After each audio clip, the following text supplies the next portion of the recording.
السلام علیکم ورحمۃ اللہ وبرکاتہ۔ اعوذ باللہ من الشیطان الرجیم، بسم اللہ الرحمن الرحیم۔ انما كان قول المؤمنین اذا دعوا الى اللہ ورسولہ لیحکم بینہم ان یقولوا سمعنا واطعنا واولئک هم المفلحون۔ جی ناظرین، آج ہم جس حوالہ سے گفتگو کرنے جا رہے ہیں وہ یہ ہے کہ جشن عید میلاد النبی، آپ کو پتہ ہے ناظرین 12 ربیع الاول والے دن کیا کچھ ہوتا ہے وہ آپ اپنی آنکھوں سے دیکھتے بھی ہیں اور دیکھیں گے بھی آپ۔ لیکن ناظرین یہاں پہ یہ بھی بتاتا چلوں، یقین مانیے یہ جو لفظ جشن ہے یہ قرآن و حدیث سے کہیں سے بھی یہ لفظ جشن نہیں ملتا۔ اور رہ گئی جلوس کی بات، تو جلوس کے دلائل آگے سے یہ دیتے ہیں جی نبی پاک صلی اللہ علیہ وسلم نے جب مکہ سے ہجرت کرنے لگے، جب اللہ رب العالمین نے قرآن پاک کے اندر فرمایا وَإِذْ يَمْكُرُ بِكَ الَّذِينَ كَفَرُوا لِيُثْبِتُوكَ أَوْ يَقْتُلُوكَ أَوْ يُخْرِجُوكَ وَيَمْكُرُونَ وَيَمْكُرُ اللَّهُ وَاللَّهُ خَيْرُ الْمَاكِرِينَ، یعنی جب رب العالمین نے فرمایا میرے محبوب اسلام آپ ہجرت کر کے مدینہ چلے جائیں، تو نبی یہ ایسا طبقہ ہے، یہ دلیل یہ دیتا ہے کہ نبی پاک صلی اللہ علیہ وسلم مکہ سے ہجرت کرنے کے لیے جب نکلے مدینہ کی طرف تو جلوس کی شکل میں نکلے، اس لیے جی ہم جلوس نکالتے ہیں، معاذ اللہ استغفر اللہ۔ تو حیرانگی والی بات یہ ہے کہ سارا سال لوگوں کو بزرگوں قصے کہانی سناتے ہیں، لوگوں کو کبھی قرآن کھول کر سنایا ہی نہیں، لوگوں کو کبھی سورۃ الفاتر کی آیات سنائی نہیں جس کے اندر رب العالمین کا قرآن کہہ رہا ہے یا ایھا الناس انتم الفقراء الی اللہ واللہ هو الغنی الحمید، اے لوگو آپ سارے کے سارے فقیر ہو، اللہ غنی ہے، اللہ بادشاہ ہے۔ پورا سال لوگوں کو یہ سنایا ہی نہیں کہ اللہ بادشاہ ہے، اللہ غنی ہے، بلکہ یہ کہا گیا معاذ اللہ استغفر اللہ جی بابا جی علی اجویری رحمت اللہ علیہ یہ جی سارا کچھ دنیا کا نظام چلا رہے ہیں، آپ دیکھیں گے جا کے مفتی سمجھ نکال کر دیکھ لینا، وہ کہہ رہا ہے جی بابا جی علی اجویری رحمت اللہ علیہ میں داتا اس لیے کہہ رہا ہے کیونکہ میرا داتا تو اللہ ہے، میں مشکل کشا اللہ کو کہتا ہوں، داتا بھی اللہ کو کہتا ہوں، حاجت روا بھی اللہ کو ہی کہتا ہوں۔ تو ناظرین یہ بندہ پتہ کیا کہہ رہا ہے جی جو ہمارے علی اجویری رحمت اللہ علیہ نا وہ حکومت کو یا نہیں کھلا رہے ہیں پیسوں کے گلوں کے ذریعے اور عوام کو کھلا رہے ہیں لنگر کے ذریعے، اب کیا کیا باتیں کریں۔ نبی سارا سال ان لوگوں نے بابوں کو قصے کہانی سنانے ہیں اور ایک دن کہنا جی ہم نبی پاک صلی اللہ علیہ وآلہ وسلم کی جشن عید میلاد النبی منا کے تو ہم نے جی سچے عاشق رسول ہو گئے۔ لیکن ناظرین عاشق رسول آپ تب ثابت ہو گئے جب آپ اپنی پوری زندگی نبی پاک صلی اللہ علیہ وآلہ وسلم کے طریقے کے مطابق شریعت کے مطابق آپ زندگی گزارے۔ خیر ناظرین آج ہم آپ کو ویڈیو دکھانے جا رہے ہیں مسلک کے دیوبند کے مولانا الیاس گمن صاحب حفظہ اللہ تعالیٰ، انہوں نے کہا کہ جی ہم بھی منائیں گے جشن عید میلاد النبی، لیکن 10 شرطیں ہیں۔ ناظرین آئیے وہ ہم سنتے ہیں کہ انہوں نے یہ بات کیوں کہی ہے کہ ہم منائیں گے لیکن 10 شرطیں، وہ 10 شرطیں کیا ہیں وہ ہم انہی کی زبانی سنتے ہیں، پھر انشاءاللہ ناظرین آگے ہم بھی گفتگو کریں گے۔ تو آئیے ناظرین مل کے گفتگو سنتے ہیں۔ احمد علی سہارنپوری رحمۃ اللہ علیہ یہ صحیح بخاری پر حاشیہ جو ہمارے پاس ہے نا حضرت سہارنپوری کا محدث سہارنپوری کا، حضرت فرمانے لگے کہ حضرت شیخ اسحاق دہلوی رحمۃ اللہ علیہ کے شاگرد ہیں، ان سے پوچھا گیا نبی پاک صلی اللہ علیہ وسلم کا جس مجلس میں ذکر ولادت کیا جائے اس مجلس میلاد کا آپ کا حکم کیا ہے، جائز ہے یا جائز نہیں ہے، وَبِأَيِّ طریقٍ یجوز وَبِأَيِّ طریقٍ لا یجوز، کس طریقے سے جائز اور کس طریقے سے ناجائز ہے۔ حضرت نے جواز کے لیے 8 شرطیں بیان فرمائیں۔ کتنی شرطیں؟ حضرت فرماتے ہیں کہ ہمارے ہاں رسول اکرم صلی اللہ علیہ وسلم کی ولادت مبارک کا ذکر کرنا جائز ہے، تو اس کی 8 شرطیں ہیں، آپ دیکھیں کتاب میں۔ نمبر 1 بروایات صحیحۃ فی اوقات خالیۃ ہم وظائف العبادات، 8 بھی نہیں بلکہ 10 بنتی ہیں، 10 شرائط بیان فرمائے۔ نمبر 1 بروایات صحیحۃ، نبی پاک صلی اللہ علیہ وسلم کا ذکر کریں اور ایسی روایات بیان کریں جو صحیح ہوں، ایسی روایات بیان نہ کریں جو موضوع اور من گھڑت ہوں۔ نمبر 2 فی اوقات خالیۃ عن وظائف العبادات الواجبات، ایسے وقت میں بیان کریں جو فرض یا واجب نماز کا وقت نہ ہو، ادھر ظہر کی جماعت کھڑی ہو جائے آپ ادھر میلاد شروع کر دیں، ادھر فجر کی نماز شروع ہو جائے آپ میلاد ایسا نہ کریں۔ نمبر 3 وبے کیفیات لم تکن مخالفتا عن طریقت الصحابہ و اہل القرون الثلاثہ المشہود لہا بالخیر۔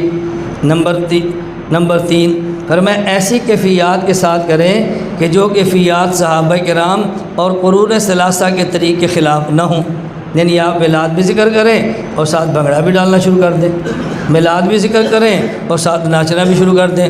حضور کی ولادت ایک بندہ بیان کرے اور دوسرا سنے، اس میں حرج نہیں، لیکن ایسی کیفیات نہ ہوں۔ نمبر 4 وبالاعتقادات التی، یا میری کتاب میں تو لفظ ختم ہوا ہے، شاید آپ کے ہوگا کہ نہیں، اور ایسے اعتقاد کے ساتھ بیان نہ کریں جو شرک کا شبہ ہو۔ اور نمبر آگے ایک اور والبدع، اور اس کے اندر بدعت کا شبہ نہ ہو۔ اعتقادات کیا ہیں؟ مثلا اعتقاد یہ ہے کہ حضور اکرم صلی اللہ علیہ وسلم یہاں پر موجود ہیں، اس اعتقاد سے میلاد منائیں گے تو یہ شرکیہ اعتقاد ہے۔ والبدع، اور ایسا اعتقاد نہ ہو کہ جو شرک نہ ہو لیکن آپ کے اعتقادات بدعات کا ہو، کہ نبی کریم صلی اللہ علیہ وسلم کا ہم جو ذکر کر رہے ہیں جو دوسرے نہیں کرتے تو گناہ کر رہے ہیں، اور ہم جو کرتے ہیں تو ثواب کر رہے ہیں۔ اعتقاد شرک کا بھی نہ ہو اور اعتقاد بدعت کا بھی نہ ہو۔ آگے دیکھیں وبالآداب التی لم تکن مخالفتا عن سیرت الصحابہ التی مصداق قول علیہ السلام ما انا علیہ واصحابی، اور ایسے آداب کے ساتھ نہ کریں کہ جو آداب صحابہ کرام کے طریقے کے مخالف ہوں۔ صحابہ کرام نبی کریم صلی اللہ علیہ وسلم کا ذکر مبارک فرماتے، اللہ کے نبی کا تذکرہ کرتے، اللہ کے نبی کے اخلاق کو بیان کرتے، حضور پاک کی سیرت اور صورت کو بیان کرتے، تو آپ کے آداب وہی ہوں جیسے صحابہ کرام بیان فرماتے تھے۔ اپنی طرف سے کمی اور اضافے نہ کریں، اپنی طرف سے کمی اور اضافے نہ کریں۔ وفی مجالس خالیۃ عن المنکرات شرعیہ، اور ایسی مجالس میں ہو کہ جس مجالس میں کوئی گناہ نہ ہوتا ہو، وہ مجالس گناہ سے خالی ہو، ایسی مجالس میں کریں۔ آگے کیا فرماتے ہیں کہ موجب، اس کو چھوڑ دیں، ذرا آگے چلیں۔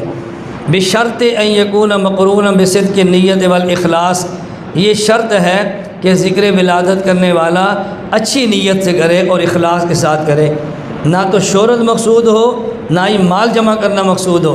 باعتقاد کونہ داخلا فی جملۃ الاذکار الحسنۃ المندوبہ، اور یہ اعتقاد ہو کہ جیسے اور چیزیں مستحب ہیں، اللہ کے نبی کی ولادت کا ذکر کرنا بھی مستحب ہے۔ غیر مقیدۃ بوقت من الاوقات، اور خاص وقت معین نہ کریں کہ 12 ہی کو کریں گے، 13 کو نہیں کریں گے، 11 کو کریں گے، 10 کو نہیں کریں گے، یہ خاص وقت متعین نہ کریں۔ اب 2 جملے پیچھے آ جائیں۔ موجب للخیر والبرکہ، تو پھر اللہ کے نبی کی ولادت کا ذکر کرنا خیر اور برکت کا ذریعہ ہے۔ ہم اس کو مستحب سمجھ، ہم اس کو ناجائز نہیں سمجھتے۔ اور ہم ناجائز کسے سمجھتے ہیں؟ ذرا آگے دیکھیں، فرمایا فی المجالس المولودیۃ التی فی الہند من ذکر روایات، ہم ناجائز اسے سمجھتے ہیں ہندوستان، اس وقت تو پاکستان ہندوستان الگ نہیں تھا نا، پورے پاک و ہند کو ہندوستان کہتے ہیں، بنگلہ دیش سمیت۔ انہوں نے کہا ہم اس کو گناہ سمجھتے ہیں، اس کو بدعت سمجھتے ہیں۔ نمبر 1 ایسی روایات ذکر کرتے ہیں جو موضوع ہوتی ہیں، من گھڑت روایات ہمارے یہاں بیان کی جاتی ہیں۔ نمبر 2 واختلاط الرجال والنساء، ہمارے ہندوستان میں جو مولود پڑھا جاتا ہے اس میں عورتیں اور مرد مخلوط مجمع ہوتا ہے، یہ کبیرہ گناہ ہے، عورتیں اور مرد اکٹھے ہو کے پڑھیں۔ آگے بل اسراف فی ایقاع شموع والتزیینات، اور اس طرح زائد مال خرچ کرنا، اسراف اور بیجا، صرف زینت کے لیے، مزین کرنے کے لیے، وہاں بلب لگائیں، لائٹیں لگائیں، پتیاں لگائیں، رنگ پھینکے، اسراف اس کے اندر ہمارے یہاں کیا جاتا ہے۔ بات قاد کونہ واجباً بالطعن والسب والتکفیر علی ما لم یحضر معهم فی مجلسہم، فرمایا اور جو ان کی مجلس میں شریک نہ ہو اس پر طعنے بھی ہوتے ہیں، اس کو گالیاں بھی دیتے ہیں، اس پر کفر کے فتوے بھی دیتے ہیں۔ ہم جس میلاد کا مخالفت کرتے ہیں وہ یہ ہے، روایات موضوع بیان کی جاتی ہے، اسراف وہاں پہ ہوتا ہے، عورت مرد اکٹھے ہوتے ہیں، مجالس میں منکرات ہوتے ہیں، وقت کا تعین ہوتا ہے، اور شریک نہ ہونے والے کو کافر اور گناہ گار سمجھا جاتا ہے، ہم اس کی مخالفت کرتے ہیں۔ اگر یہ چیز نہ ہو، آگے دیکھو خلاصہ، فلو خلا من المنکرات حاشا ان نقول ان ذکر الولادت الشریفہ منکر و بدعۃ وکیف یظن بمسلم هذا القول الشنیع فهذا القول علینا ایضا من افتراءات الملاحدۃ الدجالین الکذابین۔ فرمایا ہمارے اوپر یہ دجال اور کذاب لوگوں کا افطرا ہے، اگر ان منکرات سے خالی ہو تو اللہ کے نبی کا ذکر کرنا یہ مستحب ہے، ہم اس کو بدعت نہیں کہتے۔ خلاصہ سمجھ گئے؟ دیکھیں جیسے ہمارے ہاں جب جلسہ ہوتا ہے تو سیرت کے جلسے میں حضور پاک صلی اللہ علیہ وسلم کی ولادت کا ذکر ہوتا ہے یا نہیں؟ ہم اس کو جائز سمجھتے ہیں۔ اللہ کے نبی کا لباس کا ذکر کریں، آپ کے ازواج کا ذکر کریں، آپ کی اولاد کا ذکر کریں، آپ کے شہر کا ذکر کریں، آپ کے قیام و قعود کا ذکر کریں، آپ کی عبادات عادات کا ذکر کریں، آپ کے اخلاق کا ذکر کریں، حتیٰ کہ آپ کے بول و براز کا ذکر کریں، یہ ہمارے ہاں عبادات ہے، بس منکرات اور خرافات شامل نہیں ہونی چاہیے۔ جی ناظرین، آپ نے یہ ویڈیو میں لگا فرمائی۔ ناظرین میں یہاں پہ یہی بات کرتا چلوں گا، آپ نبی پاک صلی اللہ علیہ وآلہ وسلم کے صحابہ کی طرف دیکھیں، بلکہ محبوب علیہ السلام نے اپنی زندگی کے اندر پیر والے دن، جس دن نبی پاک صلی اللہ علیہ وآلہ وسلم کی ولادت ہوئی ہے، اس دن نبی پاک صلی اللہ علیہ وآلہ وسلم نے روزہ رکھا ہے، تو ہمیں روزہ رکھنا چاہیے۔ بلکہ نبی پاک صلی اللہ علیہ وآلہ وسلم تو ہر سوموار والے دن اور جمعرات والے دن روزہ رکھا کرتے تھے۔ تو خیر ناظرین، نہ ہی یہ نبی پاک صلی اللہ علیہ وآلہ وسلم نے اپنی 63 سالہ زندگی کے اندر نہیں منایا، یعنی جو جشن یہ مناتے ہیں، جشن عید میلاد النبی۔ حضرت ابو بکر صدیق رضی اللہ کو تعالیٰ کی طرف دیکھ لیں تو آپ حضرت ابو بکر صدیق رضی اللہ کو تعالیٰ نے بھی نہیں منایا۔ پیارے عمر بن خطاب رضی اللہ عنہ کی طرف دیکھ لیں، انہوں نے بھی نہیں منایا۔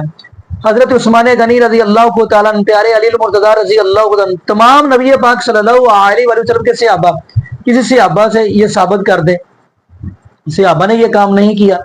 نہیں، آگے سے ایک چیز نوٹ کریں گے، آگے سے کہتے لو جی آپ کو خوشی نہیں ہے۔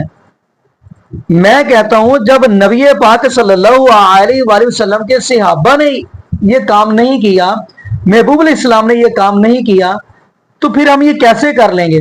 کیونکہ نبی پاک صلی اللہ علیہ وآلہ وسلم کی زندگی ہمارے لیے بہترین نمونہ ہے۔ لقد کان لکم فی رسول اللہ اسوۃ حسنہ، محبوب علیہ السلام کی زندگی ہمارے لیے بہترین نمونہ ہے۔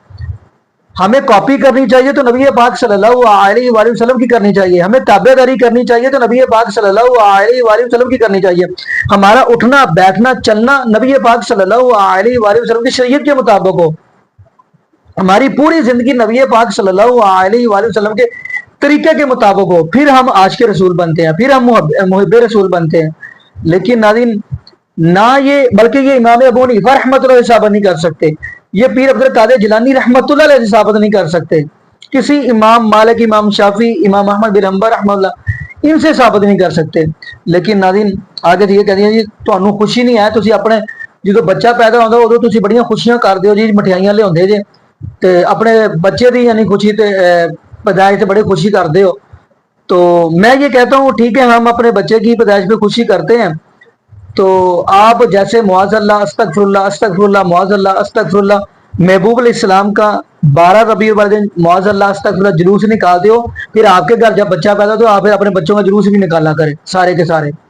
باقی ناظرین یہاں پہ ہم دعا کرتے ہیں اللہ پاک ہمیں نبی پاک صلی اللہ علیہ وآلہ وسلم کی شریعت کے مطابق زندگی گزارنے کی سیکھ دیں، اور اللہ پاک ہمیں 5 وقت کا پکا سچا نمازی بنا دے، اور جتنے بھی بے اولاد جوڑے ہیں اللہ پاک سب کو نیک نورینہ صحت تندرستی والی ایمان والی لمبی زندگی والی اولاد عطا فرما دے۔